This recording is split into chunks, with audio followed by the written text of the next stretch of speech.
Hermanos, esta tarde continuamos con un tema.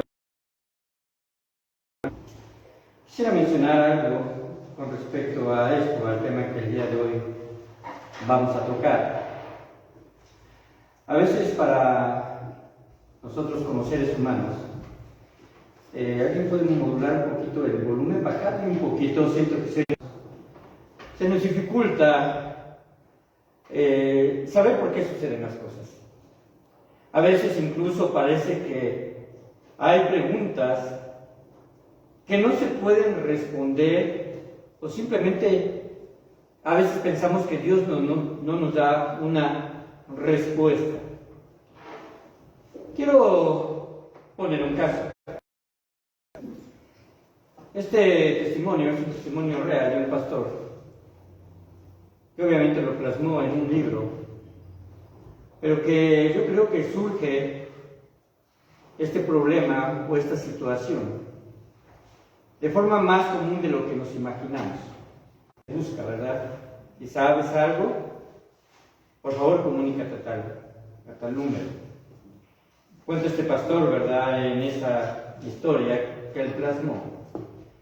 Él no tenía mucho, que había precisamente tomado una congregación y había sido invitado para pastorear esa iglesia.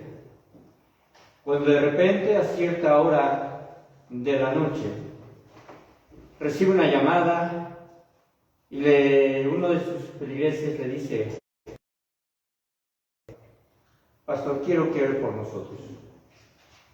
Mi hija ha desaparecido, ya tiene horas que la estamos buscando y no aparece. Ya la policía está precisamente en la búsqueda, en la investigación.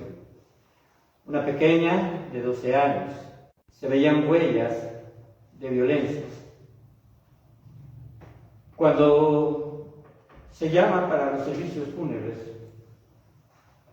el padre se acerca al pastor y le dice: pastor, dígame algo. Dígame algo, porque no comprendo por qué que creemos en Dios, que estamos dispuestos a seguirle, no suceden estas cosas. Dígame algo para no blasfemar y decir que ya no creo más en Dios. Hermano, o entonces, hermano. Esta pregunta, hermanos, para muchas personas es una justificación para declararse ateo, porque han sufrido y simplemente dicen: Dios no existe. Ya que surgen preguntas que en ocasiones son difíciles de contestar. Y por no adentrarse en la causa del origen del mal, tampoco sabemos cómo responder feliz.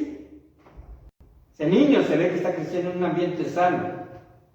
De hecho, como maestros, yo creo, maestros seculares, o también si estamos al frente de alguna clase, se puede identificar a aquellos pequeños que llegan a una clase con temor, con tristeza en los ojos, con una situación incluso de muy baja autoestima, cubriéndose quizás con una gorra,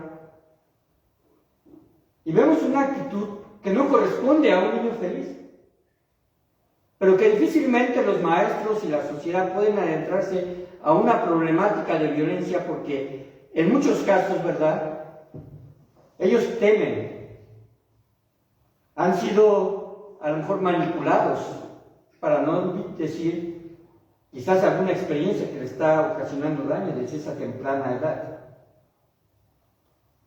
Pero cuando llegamos a una edad ya adulta, y aunque puede ser una exageración, pero por poner solamente un ejemplo, yo creo que ya cuando llegamos a los 40 años, fácilmente cada uno de nosotros tiene una historia de dolor. Cada uno de ustedes tiene una historia de dolor profundo, llevada por una pérdida de un ser querido, una traición, una situación en la cual difícilmente, ¿verdad?, usted pudo controlar y que dice: yo no sé por qué sucedió esto por mi hijo y ahora lo tengo en una situación, ¿verdad?, de restablecimiento por las drogas. y algunos todavía más allá, donde incluso, ¿verdad?, estos jóvenes ya perdieron capacidad de raciocinio, de tener congruencia en sus pensamientos, llevados hasta el momento en el cual ellos sufren, ¿verdad?, de alteraciones de pensamiento psicológicas.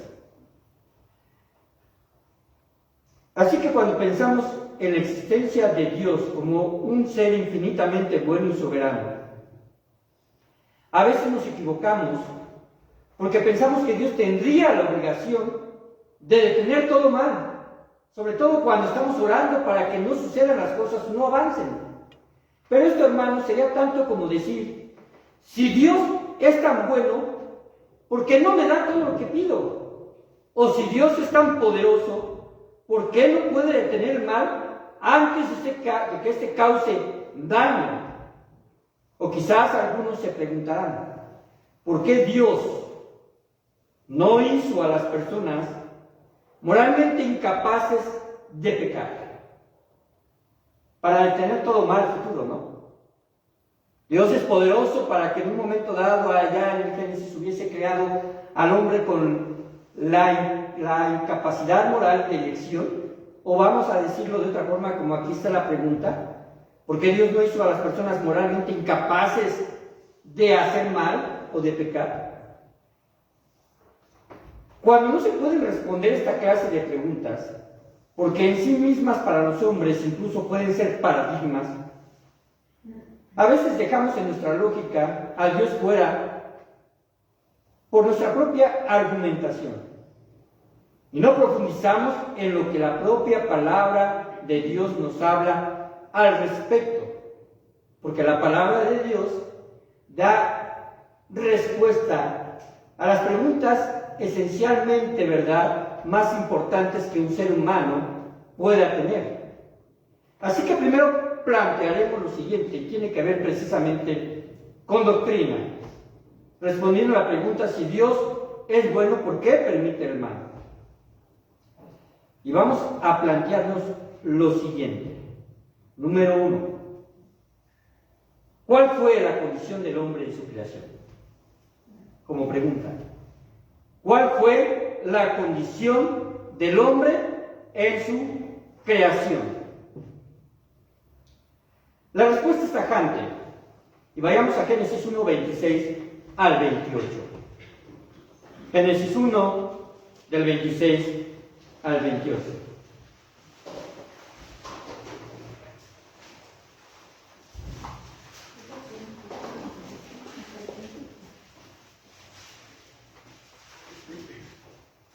Dice la palabra de Dios, léalo conmigo, del 26 al 28, ¿lo tenemos? Adelante, hermanos. Entonces dijo Dios, hagamos al hombre a nuestra imagen, conforme a nuestra semejanza, y señoree en los peces del mar, en las aves de los cielos, en las bestias, en toda la tierra, y en todo animal que se arrastra sobre la tierra. Y creó Dios al hombre a su imagen, a la imagen de Dios lo creó, varón y hembra los creó. Y los bendijo Dios y les dijo, fructificad y multiplicaos, llenad la tierra y sojuzgadla, y señoread en los peces del mar, en las aves de los cielos, y en todas las bestias que se mueven sobre la tierra. Amén. Yo le pregunto, ¿usted cree que ha sido creado a la imagen de Dios? Creo que podemos decir amén. Ahora vamos a ver la condición en este momento. Estamos hablando de la primera dispensación que se menciona en la Biblia, que es la dispensación de la inocencia. Así que actualmente cada uno de nosotros ha perdido ciertas características que en un momento dado Dios puso en ese tiempo. Y aquí vemos marcadas diferencias. Vamos a empezar por esto. Se ve una marcada diferencia entre Dios y los demás seres vivos. Porque en los días de la creación también creó, ¿verdad?, a los animales. Pero hay marcadas diferencias entre el hombre y los demás seres vivos. Y esto tira la argumentación de que provenimos de un animal inferior, de la evolución. El factor realmente distintivo, hermanos, entre el hombre y los animales es que los seres humanos fuimos creados a la imagen de Dios, o Adán y Eva fueron creados a la imagen de Dios. Y Dios se relaciona ahí en ese momento como su creador. Pero posteriormente, cuando nosotros aceptamos al Señor Jesucristo, entonces nos relacionamos con Dios como nuestro Padre. Como nuestro Padre. Así que los creyentes somos sus hijos, por la gracia de Dios. Según Juan, ¿verdad? 1:12. A los que creyeron, ¿verdad? A aquellos les dio la facultad de ser llamados o ser hechos hijos de Dios. Y Dios se relaciona con los creyentes entonces de esa forma. Y ahí primeramente se marca una distinción de relacionalidad. Es decir, tengo una relación diferente a los demás seres vivos. Jamás un ser vivo un ser vivo que no sea el ser humano creyente se le va a llamar como hijo de Dios. A un animal, a una bestia, simplemente son criaturas. Así que de acuerdo a su propia imagen fue creado el hombre. Y además otra distintiva característica es que la creación al hombre le dio aliento de vida. Después de tomar barro en sus manos, él había creado ya ese barro, los elementos con los cuales toma al hombre, lo crea y dice que le dio aliento de vida, un aliento que provenía de mí mismo, del mismo. Y los animales nunca recibieron estas características de identidad con Dios. ¿Por qué, hermanos? Bueno, Dios es soberano, ¿verdad? Y vamos a ver algunas otras características con las cuales Dios dotó a los hombres. Así que, hermanos, los hombres son puestos en una posición de más importancia que las demás criaturas. De hecho, la orden fuera que señoreara sobre toda la tierra y sobre todo animal vivo. Dios le otorgó facultades y bendiciones que ningún animal tendría. Por eso, aunque los animales, hermanos, especialmente domésticos, llegan a ser parte importante de alguien, porque lo quiere mucho al perrito, al gatito, ¿verdad? Porque quiere mucho a lo mejor a sus mascotas. Puede ser una parte importante de alguien. Bíblicamente hablando, no corresponde a una relación de hijos. Eso de perrijos no es un concepto correcto. Porque no hay una relación de identidad con el ser humano. Hablando precisamente, profundizando de eso. O de familia. No se le puede dar una personalidad como los seres humanos tenemos. Pero este tipo de características en las cuales a veces se ha llevado a un extremo, no reúnen las características humanas en las cuales tenemos nosotros con nuestros hijos. O como benefactor de una herencia. Desafortunadamente, o a veces hemos oído cosas que son inverosímiles, donde a lo mejor muere una persona rica y le deja la herencia al animal. ¿Con qué propósito? Si el animal no tiene capacidad productiva de poder administrar algún bien, ni siquiera ocuparlo para sí mismo. O como precisamente administrador, ¿verdad? Como lo mencionaba. También el hombre, hermanos, fue creado bajo una naturaleza de inocencia, con la capacidad de elegir entre el bien y el mal. Los animales fueron creados con instintos, pero el hombre fue creado con voluntad. Y Dios tiene el poder para poder cambiar la personalidad de todos. Sin lugar a dudas, puede tener el poder y cambiarnos para que no pequemos. Pero esto, hermanos, significaría que no tendríamos libre albedrío y simplemente seríamos máquinas programadas para hacer el bien. Seríamos incapaces, si fuese esa la situación, seríamos incapaces de tener una relación significativa con Dios. Seríamos incapaces. ¿Por qué? Porque no tendríamos la libertad de elección y rompería totalmente con la naturaleza e imagen de Dios a la cual fuimos creados. Porque una característica es que Dios nos otorgó voluntad para amarle o para rechazarle. Dios no quiere que le rechacemos. Por eso da toda la argumentación y en el plan redentor, en la muerte de Cristo Jesús, nos redime para Él. Y es la muestra más grande de amor que nuestro Dios ha hecho. Ahora, como somos seres con libre albedrío, somos capaces de responder a su amor y confiar en Él. Y como le dice, incluso de aceptarle o de rechazarle. Ahora vayamos al siguiente punto, y la pregunta es, ¿dónde se originó el pecado? ¿Dónde se originó el pecado?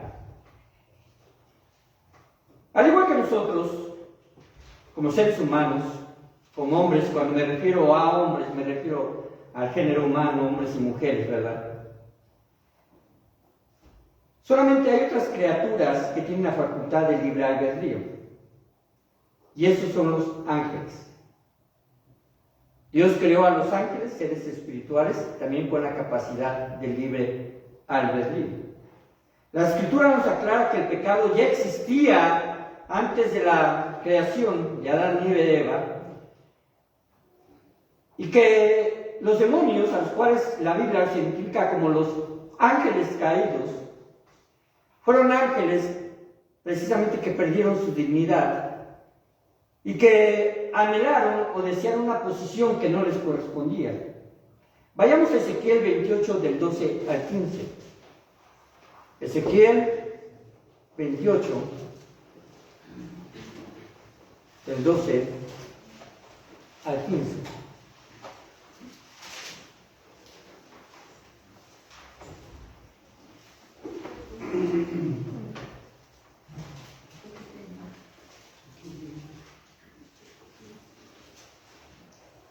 Dice así: Hijo de hombre, levanta el derecha sobre el rey de Tiro y dile: así ha dicho Jehová el Señor. Y observen, ¿qué es lo que dice el Señor? Tú eras el sello de la perfección, lleno de sabiduría y acabado de hermosura. En Edén, en el huerto de Dios estuviste. De toda piedra preciosa era tu vestidura, de cornelina, topacio, jaspe, crisólito, berilo y ónice, de zafiro, carbunclo, esmeralda y oro. Los primores de tus tamboriles y flautas estuvieron preparados para ti en el día de tu creación. Tú, querubín grande, protector, yo te puse en el santo monte de Dios. Allí estuviste, en medio de las piedras de fuego, te paseabas. Perfecto eras en todos tus caminos desde el día que fuiste creado. ¿Qué dice la última frase de ese versículo? Hasta que se halló en ti maldad. Hasta que se halló en ti maldad. Isaías 14 es el pasaje paralelo que habla con respecto a este querubín protector, refiriéndose a Lucero. Lucero, ¿verdad? Es el nombre que recibe Satanás. Así se le llamó antes de su caída. Ahora, se hace mención de esto: perfecto eras en todos tus caminos. ¿A qué se refiere? Es decir, eras irreprochable en cuanto a tus acciones. Sin embargo, ejerciendo su libre albedrío, Lucero o Satanás, eligiendo y ejerciendo su libre albedrío, decide rebelarse a Dios e intentar usurpar el trono de Dios. Por lo tanto, fue despojado. Satanás fue despojado, hermanos, de sus deberes como querubín. Él ya no habría de ser llamado como ángel protector. Ya no habría de ser llamado como general de los ejércitos de Dios. Es despojado precisamente de sus deberes.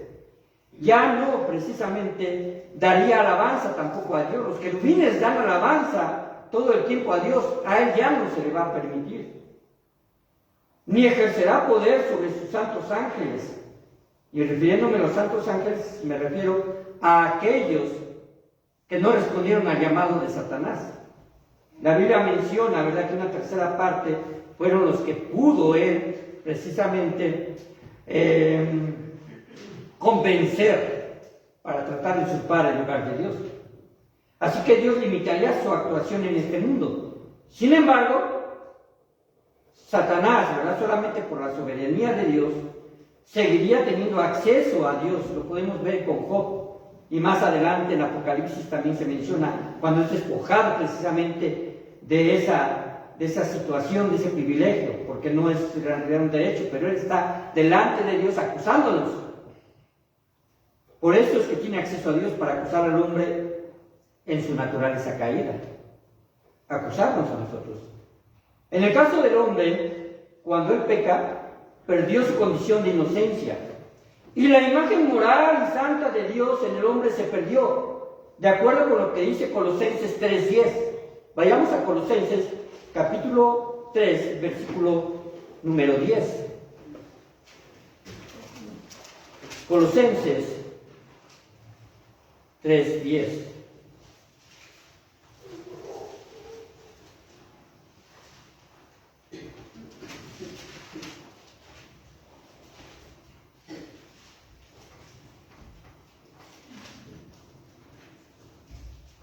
Voy a leer el versículo 9, dice: no mintáis los unos a los otros, habiéndoos despojado ¿de qué?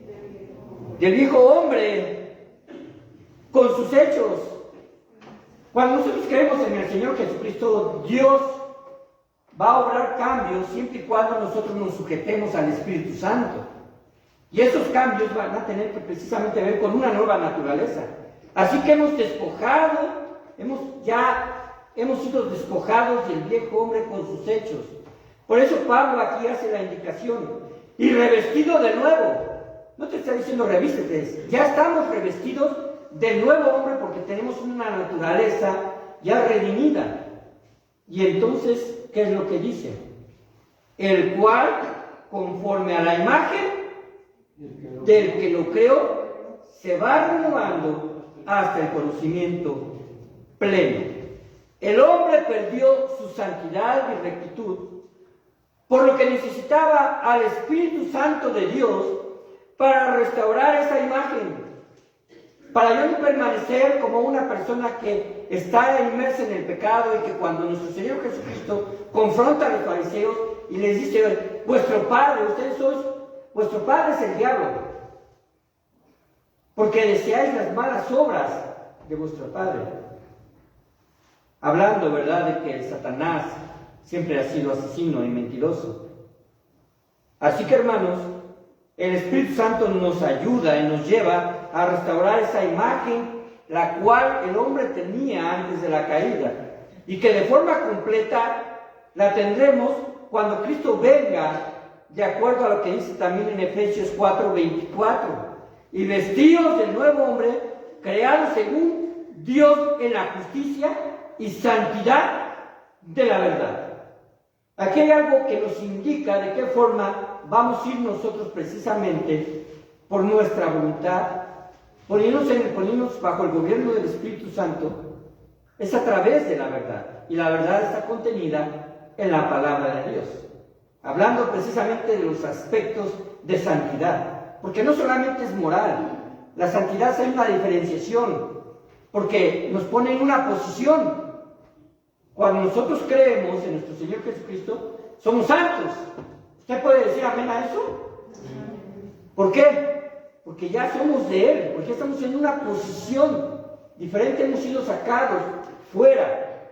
Pero sin embargo hay un proceso en el cual también nosotros, ¿verdad?, delante de Dios tenemos una responsabilidad.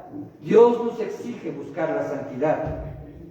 La condición original del hombre significa que el hombre fue creado con el mismo sentido de santidad y de rectitud que Dios tiene. Pero al pecar el hombre perdió y eligió distanciarse de Dios. Ya hemos visto varias ocasiones, y he hecho referencia de Romanos capítulo número 1, como el hombre decide, ¿verdad?, apartarse de Dios, y cae precisamente en pasiones desordenadas, cae en situaciones, ¿verdad?, con respecto incluso desde ese tiempo y aún antes, porque ese fue el juicio de Sodoma y Gomorra. La homosexualidad es un mal que viene precisamente por la raíz del pecado que el hombre tiene. En ninguna forma Dios creó al hombre para que tuviese la intención de pecar, pero le dio voluntad. Fue la desobediencia de comer del fruto prohibido. Ahora el hombre no creció con la mentalidad de ser un asesino, pero vemos en la primera parte, ¿verdad?, en el libro de Génesis, que uno de los crímenes, vamos a decirlo así, donde se expresa la pecaminosidad del hombre, es cuando surge el primer asesinato entre los hijos de Adán y Eva. Así que, hermano, podemos ir identificando por qué existe la maldad, porque el mismo hombre la provoca. También, punto 3, Dios permite que nuestras elecciones tengan consecuencias. Dios permite que nuestras elecciones tengan consecuencias. El mal a veces proviene de nuestras propias elecciones. No la elección de Dios, no la voluntad de Dios. Desde el momento en que Adán y Eva eligieron desobedecer a Dios, el mundo vive bajo maldición. El mundo vive bajo maldición. Cuando se ve precisamente en el capítulo 1 de la creación de Dios, se hace mención que se va a fructificar y van a crecer tanto el hombre, ¿verdad?, como los animales, también las plantas, pero jamás se habla de terremotos y jamás se habla de situaciones que puedan dañar a la vida humana. ¿Saben que la maldición que precisamente provocó el pecado, que tiene que ver con la condición del hombre porque entró la muerte, pero también la misma tierra quedó bajo maldición y será destruida con fuego?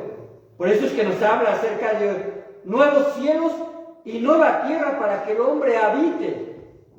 Ya no se vuelven a hablar de terremotos y temblores ya precisamente en esa última dispensación de la eternidad. Y hemos hablado de que esos cataclismos serán parte de los indicadores de la segunda venida de Cristo. Así que, hermanos, esto es lo que surge. Pero no solo los males morales impregnan nuestro mundo, como lo he dicho, sino los males naturales que afectan a los humanos. La imputación del pecado de Adán impregnó a la humanidad. Romanos 5:12. ¿Pueden ir por favor ahí? Son pasajes que en realidad, hermanos, deberíamos dominarlos. Romanos 5:12. 5:12.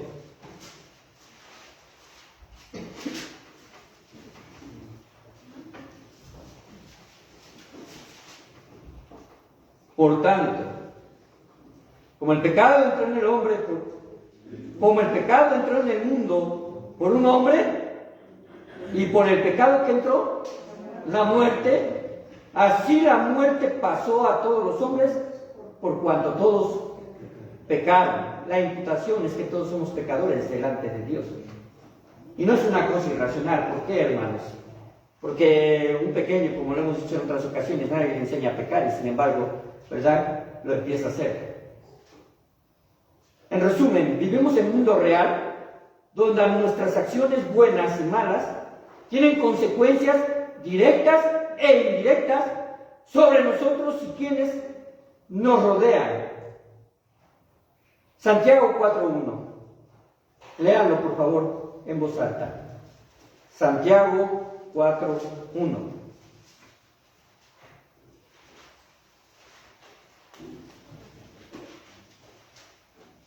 ¿De dónde vienen? Adelante, hermano. ¿De dónde vienen las guerras y los pleitos entre vosotros? No es de vuestras pasiones, las cuales combaten en vuestros miembros. El mal, hermanos, es un cáncer. No solamente se queda en un daño moral y que a veces se puede apaciguar, ¿verdad?, sobre la gente y sobre todo la que no conoce a Cristo. Si somos creyentes, no podemos darnos ni permitirnos que el odio esté atesorado en nuestro corazón por alguien que nos hizo mal. Debemos de perdonar. Dios perdonó a sus verdugos y lo sabemos. Oró por ellos estando en la cruz. Teniendo todo el poder y teniendo precisamente toda la soberanía, bien hubiese podido acabar con ellos. E incluso desde el momento que Adán y Eva pecaron, Dios hubiese podido exterminar, ¿verdad?, a ellos y pensar que quizás haga en su creación mejores personas. En realidad, hermanos, cuando son impregnados por la imagen de Dios, fue lo mejor, porque fue bueno y fue bueno en gran manera. Fue el hombre que no respondió por sí mismo a la bendición de ser la criatura que estaría señoreando sobre todos los demás. ¿De dónde vienen las guerras? Se pueden preguntar ahora, ¿verdad?, los que están pasando por esta situación. Si ustedes se dan cuenta, ya Ucrania y Rusia como que quedó en segundo plano. Ya casi no se habla de eso y continúa la guerra ahí. Ahora, ¿cuál está surgiendo como primer plano? Israel. Y Gaza. La franja de Gaza. Y ya incluso está impregnando otras naciones. Por lo menos ya se habla precisamente, ¿verdad?, que los egipcios están empezando también a meterse, o Irán. Todo eso puede crear un conflicto más grande, pero ¿de dónde provienen, hermanos? El odio, hermanos, es un deseo, es una pasión tan fuerte que a veces no mide las consecuencias. Me pareció una frase bastante interesante que circuló de alguien que dijo algo parecido, ¿verdad?, cuando Israel se encontraba en guerra. Y hablaba acerca precisamente de sus enemigos y le decían, quizás en algún día podamos perdonar o perdonarles a ustedes por matar a nuestros hijos, pero será muy difícil perdonarles que nos hayan presionado para matar a los suyos. ¿Acaso son culpables los niños que han muerto? ¿Acaso son culpables la gente civil que en realidad no tenía la intención de provocar esto y solamente fue el movimiento de unos cuantos que su odio llega a tal extremo que pueden llegar a consecuencias de ese tipo? Lo mismo sucede aquí con familias. Aquí en nuestro país, familias que se desunen y hermanos que se pelean y que se odian a muerte dentro de familias de cara a carne, por cuestiones de herencia, por cuestiones quizás que les afectaron en el pasado, hijos que no pueden ver a sus padres o hijas que no pueden verlos. Ahora, hermanos, ¿de dónde provienen las guerras y los pleitos entre vosotros? Y aquí Santiago, ¿verdad?, es explícito. No es de vuestras pasiones, y la respuesta es precisamente por sus pasiones. Esas pasiones las cuales combaten en vuestros miembros. Y está hablando precisamente de pasiones nocivas. Lo que sucede, hermanos, es que elegimos nuestro propio camino y en muchas ocasiones luego culpamos a Dios. ¿Por qué me pasan estas cosas? ¿O por qué estás permitiendo esto en mi vida? Dios previene y restringe algunos actos de maldad. Lo sabemos porque la maldad no nos alcanza con toda la magnitud que debería de ser. Más de una vez, hermanos, yo creo que ustedes han experimentado la protección de Dios. Andando en la calle, a punto de ser asaltados, en la búsqueda quizás, ¿verdad?, de algún trabajo, señoritas que a veces han sido engañadas a través de precisamente de este ofrecimiento, y jóvenes también, porque Dios previene y restringe algunos actos de maldad. Por eso este mundo, ¿verdad?, si no fuese por Dios sería mucho peor, si Dios no restringiera el mal. Al mismo tiempo, Dios nos ha dado la capacidad de elegir. ¿Cuántas veces no se ha visto una disyuntiva entre elegir el bien y el mal? Entre hacer una cosa y otra. Solamente basta recordar aquellos actos que causaron dolor y vergüenza en nuestras vidas para saber que nuestra elección fue mala. Y para saber que afectamos a otros.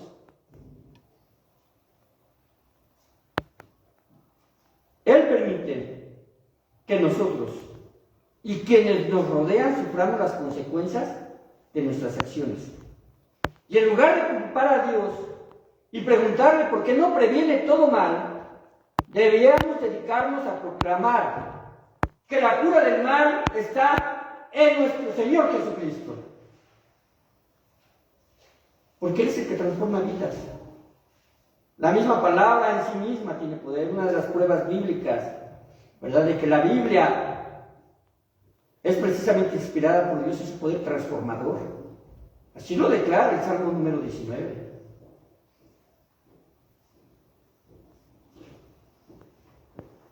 Este mal que a veces vivimos, el sufrimiento que nos llega a alcanzar, e incluso, ¿verdad?, nosotros como cristianos, que no podemos estar libres del sufrimiento, el evangelio, ¿verdad?, que da libertad del sufrimiento, no es un evangelio escritural, donde para llamar a una persona, bueno, está sufriendo, ven, y Dios va a darte tranquilidad, paz en tu vida, ya no vas a sufrir más, es un evangelio incorrecto.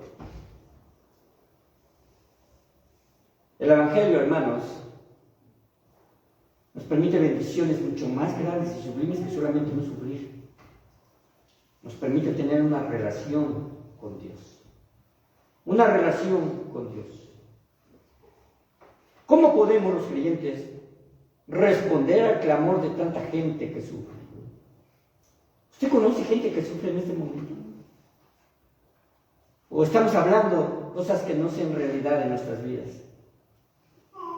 Gente que siente vergüenza. A veces basta solamente decirles una frase para que entren en un llanto. Preguntarle cómo está tu hijo y en ese momento, ¿verdad?, ya sabe que su hijo está mal.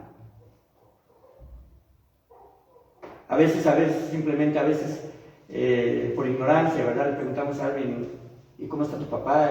Y no sabíamos que había muerto, ¿verdad? Lo que nos queda decir es, lo siento, ¿verdad?, no quise hacerte sentir mal. Pero conocemos a gente que sufre. ¿Cómo podemos mostrar que tenemos un Dios de poder? ¿Cómo podemos mostrar que tenemos un Dios justo? Un Dios que nos ama infinitamente. Dios no nos ha dejado abandonados, hermanos. Esto es lo que debemos de saber. En medio del sufrimiento, en medio del valle de sombra de muerte, ¿quién está con nosotros? Nuestro Dios. Él es poderoso gigante. Podemos afligirnos y podemos incluso, ¿verdad?, derramarnos delante de Dios y Señor. En este momento estoy en una situación de dolor, no me siento comprendido por nadie. Pero Señor, ayúdame. Ayúdame a entender, como dijo Job, que no hay despropósito alguno a través del sufrimiento. Al final, nuestro Dios va a ser glorificado. Así que, hermanos, el estándar por el cual debemos medir el amor de Dios no es las circunstancias por las que atravesamos. No podemos medir el amor de Dios a través de las circunstancias que atravesamos, porque entonces estaríamos nosotros precisamente en una situación de doble ánimo. Si atravesamos por buenos momentos, yo creo en Dios, llamo a Dios y Dios me ama. Y cuando estamos por malos momentos, Dios no me ama, ni siquiera se acuerda de mí. Y en el peor de los casos, ¿verdad?, blasfemar y decir Dios no existe. En más de una ocasión pueden ustedes encontrarse con personas que les dicen, o les puede decir, Dios no existe. ¿Por qué estas guerras? ¿Por qué hay tantas situaciones que pueden estar afectando nuestra vida? Y al final, poder llegar quizás a una situación de ateísmo. No se preocupe por el teléfono. Después nos van a reponer. Pero no es cierto, hermanos. ¿No es cierto esto? ¿Cuál es entonces la medición que debemos de tener para el amor de Dios? Es el sacrificio en la cruz. Es el sacrificio en la cruz. De ninguna otra acción dada por un profeta o dada por algún personaje emblemático de las Escrituras, ni siquiera los milagros que Dios obró para con los enfermos, es mencionada con anticipación, porque de tal manera amó Dios al mundo. ¿Qué es lo que continúa en Juan 3:16? Que dio a su Hijo unigénito, para que todo aquel que en Él cree no se pierda, mas tenga vida eterna. Lo demás, hermanos, lo demás que Jesús hizo, todos sus hechos, maravillosos y emblemáticos como credenciales de la divinidad de Dios, son expresiones de lo que vendría a ser por nosotros en la cruz. Siempre hablamos de las 7 frases de Jesús en época de Semana Santa, ¿verdad? Perdónalos porque no saben lo que hacen. Tengo sed. Hermanos, algo que no dijo, pero que el sacrificio lo gritaba en silencio es: los amo. Los amo. Te amo tanto que estoy aquí. Te amo tanto que a pesar de que soy Dios, tomé la figura de un hombre, despojándome personalmente, para que yo y para que tú tengamos una relación. Dios puso al alcance del ser humano todo su amor. Por eso quien le desprecia también está al alcance de aquellos que le desprecian su justicia. Dios al final, y así como van las cosas, podremos nosotros estar seguros de algo. Primero, que Dios nos ama. Y segundo, que Dios quiere que nos preocupemos por los que todavía no son alcanzados por ese amor. ¿Por qué? Porque no han creído. Es una gran encomienda, hermanos. Pero si algo vale la pena en este mundo, es que usted no llegue vacías o lleguen vacías sus manos delante de Dios. Vamos a ver. Padre bendito, te damos muchas gracias, porque tú, Señor, nos haces entender que la situación en la cual vivimos, Padre, solamente ha sido consecuencia de nuestras malas decisiones. Una mala decisión que surgió a través precisamente allá en el Edén. Pero también malas decisiones, Señor, que actualmente podemos nosotros vivir y experimentar las consecuencias de una sociedad en la cual, Padre bendito, quisiésemos muchas veces que no nos tocara, que no nos llegase a afectar. Padre, tú eres soberano. Y creo firmemente que no deseas ningún mal para tus hijos. Pero permites que a veces llegue esto, Señor, no como un mal proveniente de ti, sino como consecuencia del pecado del hombre.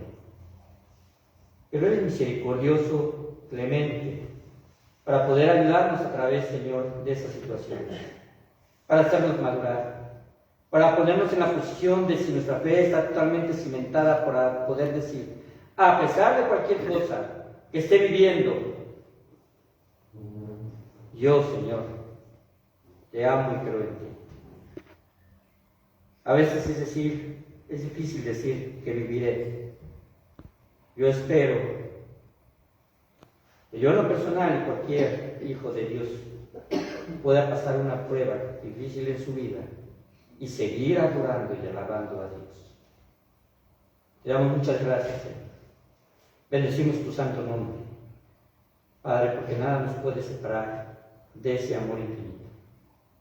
Y bendícenos, Señor, para que no solamente esta semana en la cual, Padre bendito, ya cerraremos el mes con nuestro aniversario, sino en cada momento de nuestra vida podamos, Padre Santo,